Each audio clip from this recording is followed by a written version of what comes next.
frères et sœurs, il me semble tellement que la liturgie d'aujourd'hui est importante. Je vais vous dire pourquoi. Elle me touche, moi, particulièrement. Tout d'abord, il y a cette parole du prophète Isaïe, qui aujourd'hui vient nous dire, de la part de Dieu, « Ma parole, elle ne me revient pas sans avoir produit ce qu'elle dit. » Regardez un peu quelle est la parole qui vous revient souvent de la part du Seigneur et que vous gardez en vous. Et cette parole du Seigneur que vous gardez en vous, regardez un peu ce qu'elle produit. Regardez ce qu'elle produit en vous, sur le pardon, sur la patience, sur la jalousie, sur les paroles tordues, sur des souvenirs. La parole de Dieu qu'on retient en nous produit la grâce de Dieu. N'oublions pas, la parole que nous retenons du Seigneur produit en nous sa grâce. Aujourd'hui, quelle est la parole que vous retenez de toutes ces paroles que vous avez entendues? J'ai été touché par quelques versets du psaume 33. Qui regarde vers lui resplendira sans ombre ni trouble au visage. Quand je regarde vers lui, je suis resplendissant de la gloire de Dieu. Je vous le souhaite, pour vous-même et pour tous ceux, toutes celles qui aujourd'hui vous regarderont, qu'ils puissent percevoir la gloire de Dieu sur nos visages. Vous me direz qu'il y a du chemin à faire, tant pour vous que pour moi, c'est vrai. Mais ça ne doit pas nous empêcher de dire au Seigneur, c'est quand même ça que je veux, quoi. C'est ça que j'ai envie. C'est normal. Nous avons entendu, le Seigneur entend ceux qui l'appellent. De toutes leurs angoisses, il les délivre. Ou encore, il est proche du cœur brisé, il sauve l'esprit abattu. Allons-nous retenir ces paroles aujourd'hui? Vont-elles retourner vers le Seigneur en ayant accompli en vous, en moi, ce qu'elles disent? Je me permets de résumer le verset de Matthieu, chapitre 4, verset 4, que nous avons entendu avant l'Évangile. L'homme vit de toute parole qui sort de la bouche de Dieu.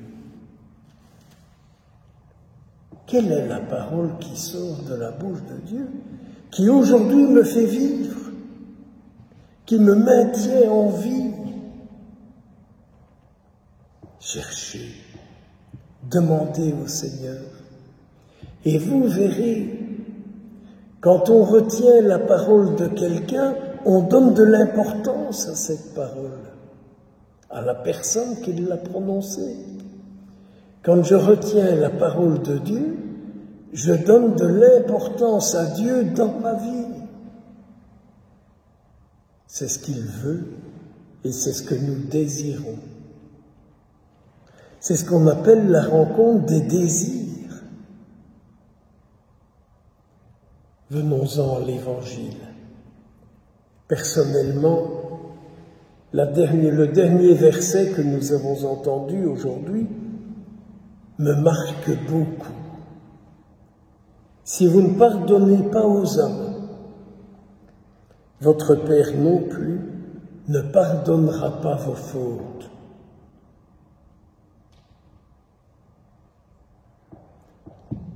Je disais au Seigneur pendant l'adoration, Seigneur, montre-moi à qui je ne pardonne pas, qui fait qu'aujourd'hui, tu ne peux pas me pardonner en profondeur, c'est-à-dire me guérir, me libérer,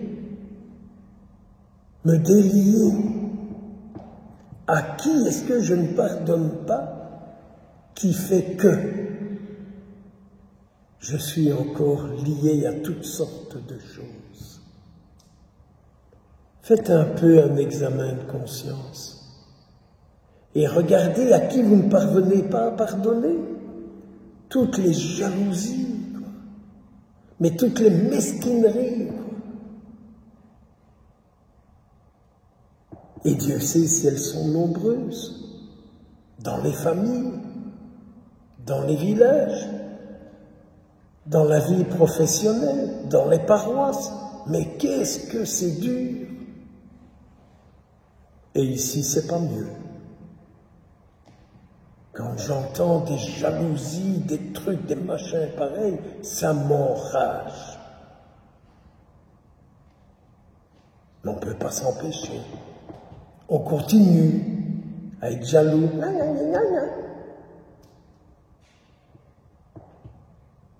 Il n'y a pas moyen de sortir de ça.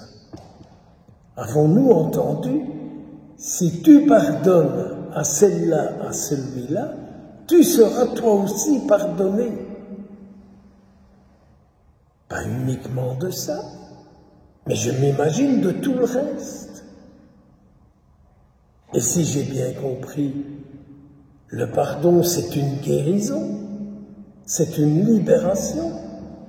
On est délié, mais c'est le Seigneur qui nous délie parce que nous ne lions plus personne à nous. Mais qu'est-ce qu'il peut avoir comme jalousie? Et qu'on les diffuse. Il faut à tout prix stopper avec ça. Ça nous fait mourir. Ça nous fait mourir. Ça nous enferme. Ça nous met en prison.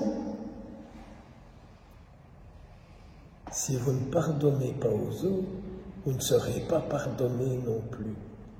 C'est peut-être pour ça que nos confessions sont si peu efficaces. Vous savez, toutes les fois où on dit « ce péché-là, je l'ai déjà confessé tellement de fois » et je recommence toujours. C'est un peu comme si je disais « le Seigneur m'a tellement pardonné, mais ça ne marche pas ». Je recommence. Essayons de ne plus avoir de rancune en nous. Essayons de ne plus lier les autres par des jalousies, je me répète, par toutes sortes de choses. Je ne peux pas en dire plus. Mais ça fait tellement mal. Moi, ça me fait de la peine d'entendre Jésus dire ça. Si tu ne pardonnes pas, tu ne seras pas pardonné non plus. Malgré que je me suis confessé, Seigneur. Ben oui, tu gardes toujours de la rancune en toi, contre celui-là, contre celle-là. Au nom du Père, du Fils et du Saint-Esprit.